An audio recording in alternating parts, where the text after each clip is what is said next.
விக்கிரவாண்டி சட்டமன்ற உறுப்பினர் உடல்நலக் கோளாறு காரணமாக கடந்த 10 நாட்களாக மருத்துவமனையில் அனுமதிக்கப்பட்டு சிகிச்சை பெற்று வந்தார்.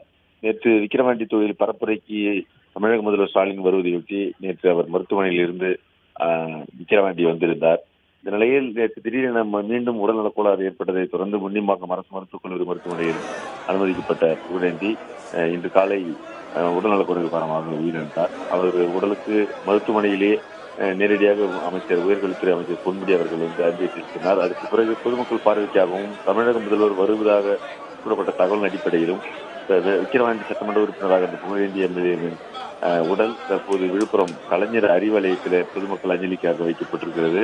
தொடர்ந்து அமைச்சர் ஏவா வேலு, அமைச்சர் பொன்முடி ஆகியோர் மலரஞ்சலி செலுத்தி அவருக்கு நினைவஞ்சலி செலுத்தினார்கள்.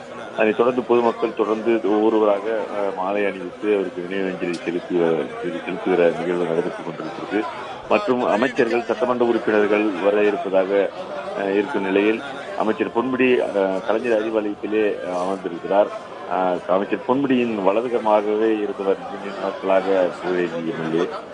அவர் திமுகவின் அடிப்படை உறுப்பினராக இருந்து தொடர்ந்து பல ஆண்டுகளாக திமுகவின் உறுப்பினராகவே இருந்து வந்தவர். கட்சியின் தற்போது மாவட்ட செயலாளராகவும் இருந்திருந்தார்.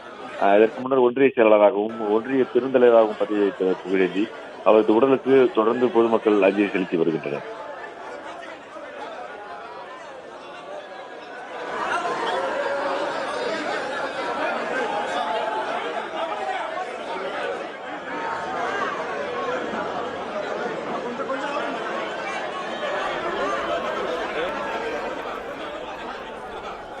விவரங்களுக்கு நன்றி ஜோதி நரசிம்மன்.